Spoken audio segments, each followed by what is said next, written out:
Bismillahirrahmanirrahim. Assalamualaikum warahmatullahi wabarakatuh.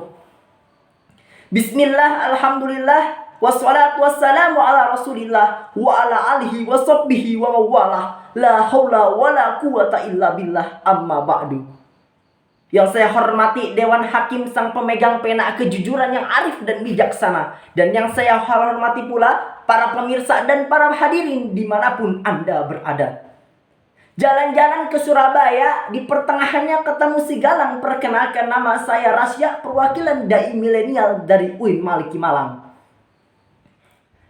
Insya Allah diri saya akan menyampaikan sepatah dua patah kata yang bertemakan kuliner halal sebagai langkah awal revolusi gaya hidup halal.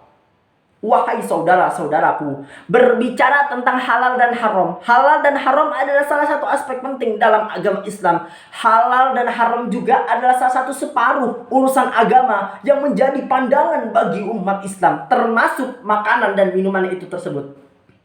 Allah berfirman dalam surat Al-Baqarah ayat 168, Bismillahirrahmanirrahim. Ya ayuhan nasu kulu mimma fil ardi halalan thayyiban wa la tattabi'u khutuwatis syayatin innahu lakum aduwwum mubin. Yang artinya, wahai para manusia, makanlah makanan yang baik dan yang benar, dan jangan sampai kalian memakan makanan yang haram, dan jangan sampai juga kalian tergoda dengan godaan setan, karena godaan setan adalah tantangan bagi umat Islam. Syekh Muhammad Abduh dalam kitabnya Tafsir Al-Misbah mengatakan bahwasanya di juz 7 halaman 26, makan makanan yang halal adalah makan makanan yang tidak memabukkan dan yang tidak menjadi penyakitan. Dan zat yang thayyib itu tersebut adalah zat yang tidak merusak diri kita pribadi dan tidak menggunakan najis. Wahai saudara-saudaraku, di dalam ayat ini bukan hanya membahas tentang mana makanan yang halal, mana yang makanan yang haram, akan tapi dijelaskan juga bagaimana diri umat Islam jangan sampai tergoda dengan godaan setan. Karena godaan setan adalah salah satu tantangan untuk bagi umat Islam ini tersendiri.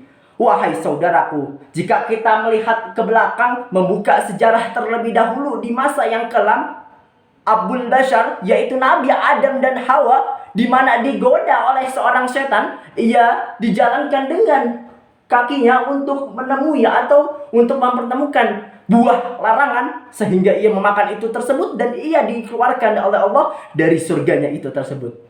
Wahai saudaraku, marilah kita buka mata dan pikiran bagi diri kita. Dosa pertama yang dilakukan oleh manusia yaitu memakan makanan yang tidak halal dan memakan makanan yang dilarang oleh Allah Subhanahu wa Ta'ala, yang menggantungkan diri Nabi Adam dan Hawa dikeluarkan dari surga itu tersebut. Akan tetapi itu bukan salah Nabi Adam dan Hawa, akan tapi salah oleh seorang setan yang dimana menggiring ke dalam jalur kesesatan.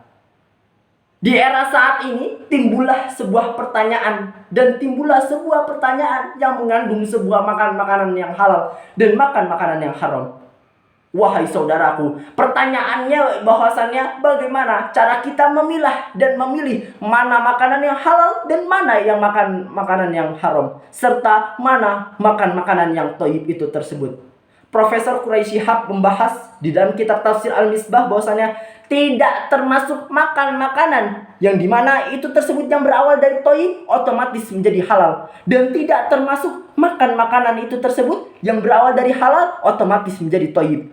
Makan makanan yang halal adalah makan makanan yang dimana itu tersebut berada dari dua faktor. Bagaimana cara memperolehnya dan bagaimana awal pembuatan itu tersebut. Oleh karena itu, marilah kita gencangkan dan marilah kita gencangkan revolusi gaya hidup halal ini tersebut. Jangan sampai diri kita terkena dengan makan makanan yang haram. Karena ketika kita makan makanan yang halal itu tersebut, bahwasannya diri kita lebih dekat kepada Allah Subhanahu wa Ta'ala, dan salah satu keniscayaan bagi umat Islam semuanya.